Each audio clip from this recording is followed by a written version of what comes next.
तो चलिए आज के इस बेहद अहम सेशन की शुरुआत करते हैं। आज के इस विश्लेषण में हम उन जनसांख्यिकी कॉन्सेप्ट्स को कवर करने वाले हैं जो किसी भी इलाके के भूगोल और वहां की अर्थव्यवस्था को समझने के लिए एकदम बेसिक और सबसे ज्यादा जरूरी हैं। अगर आप यूपीएससी, बीपीएससी या किसी भी स्टेट पीएससी एग्जाम की सीरियस तैयारी कर रहे हैं तो यकीन मानिए इस टॉपिक की मजबूत पकड़ आपको प्रीलिम्स और मेंस दोनों में बहुत काम आने वाली है। आज के हमारे इस डिस्कशन का रोड मैप कुछ इस तरह रहेगा। हम शुरुआत करेंगे वितरण और घनत्व के पैटर्न से, फिर देखेंगे वो कौन से फैक्टर्स हैं जो इस वितरण को प्रभावित करते हैं। उसके बाद जनसंख्या परिवर्तन के घटक, प्रवास के कारण और आखिर में सबसे महत्वपूर्ण जनांकीय संक्रमण सिद्धांत। चलिए सीधा आते हैं अपने पहले और सबसे बुनियादी टॉपिक पर, वितरण और घनत्व के प्रारूप। सबसे पहले यह समझना जरूरी है कि पूरी दुनिया में इंसानों का फैलाव असल में है कैसा। इस फैलाव को समझने के लिए जॉर्ज बी क्रेसी की एक बड़ी ही मशहूर लाइन है।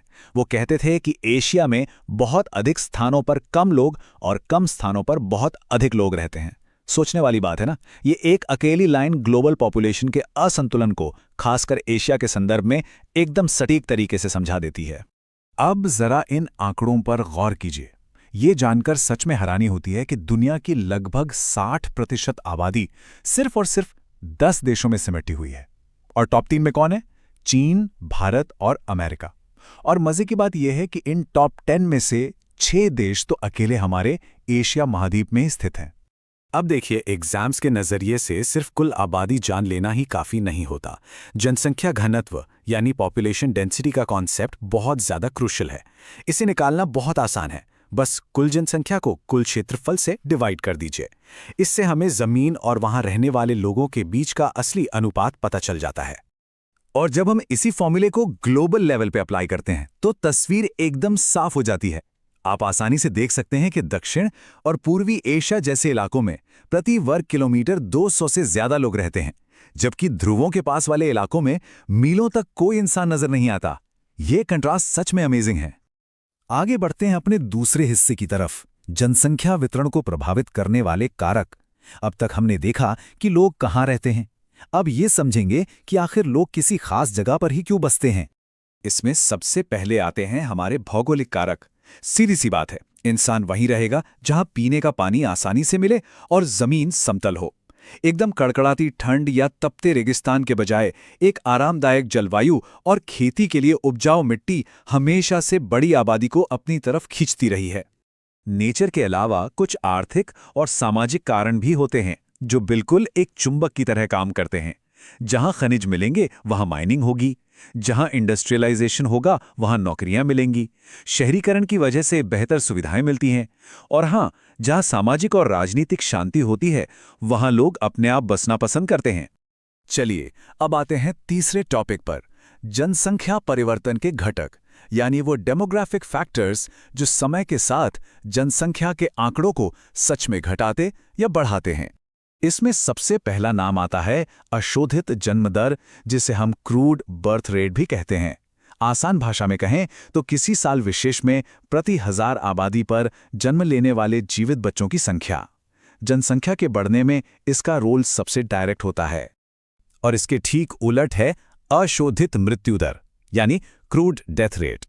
आपको पता ही होगा कि जनसंख्या में बदलाव सिर्फ नए लोगों के जन्म से नहीं होता, बल्कि मृत्यु दर के घटने या बढ़ने से भी होता है। इसे हम प्रति 1000 जनसंख्या पर होने वाली मौतों की संख्या के रूप में कैलकुलेट करते हैं। जन्म और मृत्यु के बाद हमारा चौथा टॉपिक है प्रवास, यानी माइग्रेशन, और इसके प्रतिकर्ष और अपकर्ष कारक। ये जनसंख्या परिवर्तन का एक बहुत ही डायनामिक हिस्सा है। यहाँ पर पुश और पुल फैक्टर का ये फर्क समझना बहुत जरूरी है। पुश फैक्टर यानी प्रतिकर्ष कारक वो होते हैं जो लोगों को अपना घर छोड़ने पर मजबूर करते हैं, जैसे कि बेरोजगारी, अशांति या कोई प्राकृतिक आपदा। वहीं दूसरी तरफ पुल फैक्टर यानी अपकर्ष कारक वो चुंबक हैं जो उन्हें किसी नई जगह खींचते हैं, जैसे कि बेहतर नौकरी, शांति या अच्छी जलवायु। एग्जाम्स में इन दोनों का डिफरेंस बहुत बार पूछा जाता है। और अब हम पहुंच गए हैं अपने 5वें और सबसे महत्वपूर्ण विषय पर, जनांकीय संक्रमण सिद्धांत, जिसे डेमोग्राफिक ट्रांजिशन थ्योरी भी कहा जाता है। अब तक हमने जो भी डिस्कस किया है उन सबको मिलाकर ये थियरी बनती है।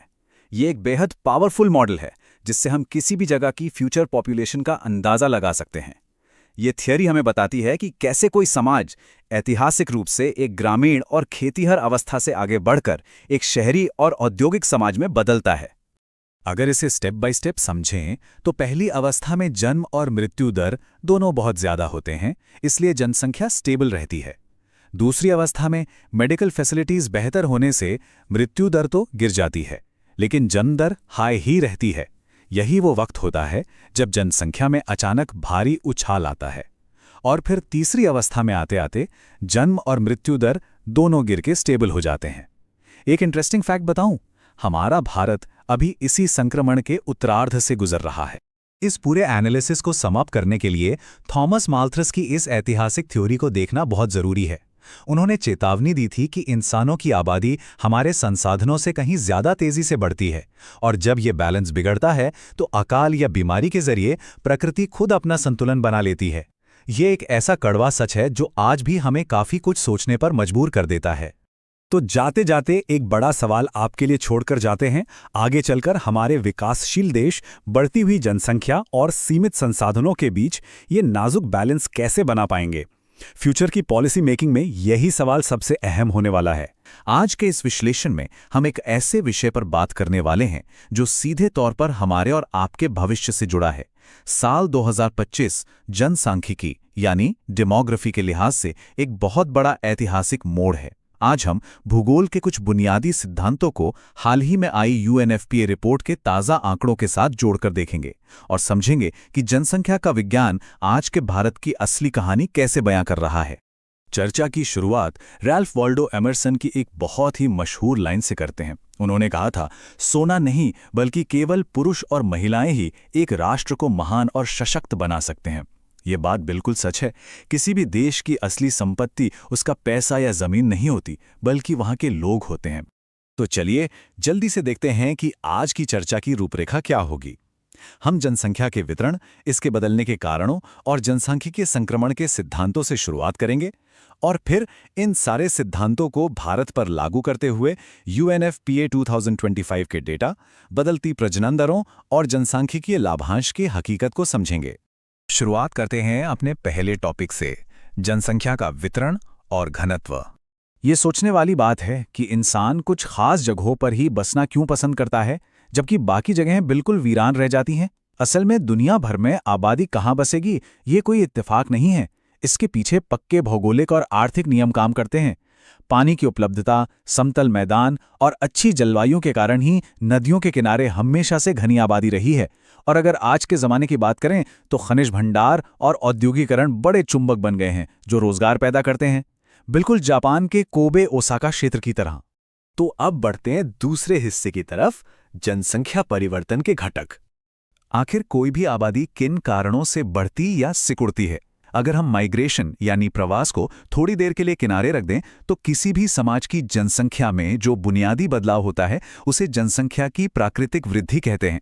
ये बड़ा ही सीधा सा गणित है, किसी निश्चित समय में जन्म और मृत्यु के बीच का अंतर, बस।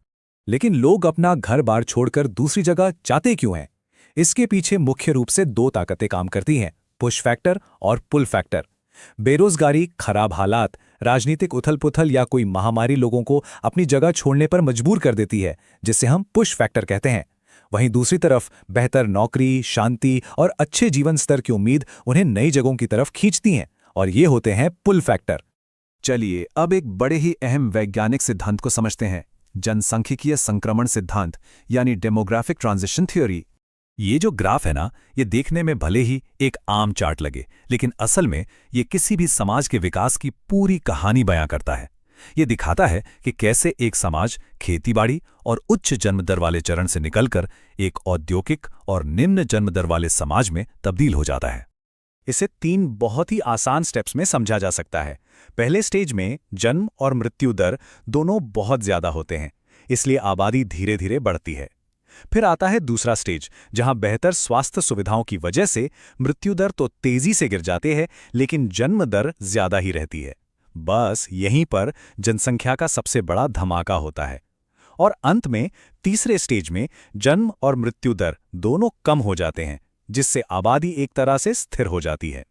खैर, इन किताबी थियरी से बाहर निकलते हैं और सीधे असल जिंदगी पर आते हैं।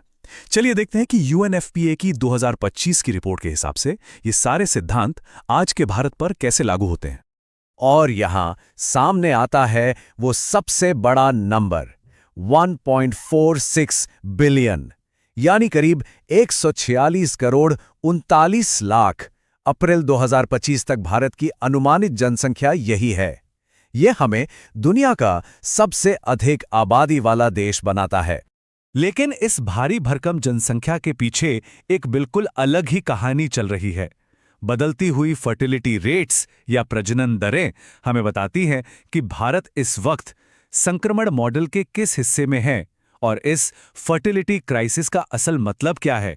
सच कहूं तो सबसे चौंकाने वाला आंकड़ा है 1.9 का टोटल फर्टिलिटी रेट, TFR। हैरानी की बात यह है कि भारत का राष्ट्रीय औसत अब 2.1 के रिप्लेसमेंट लेवल से नीचे आ गया है।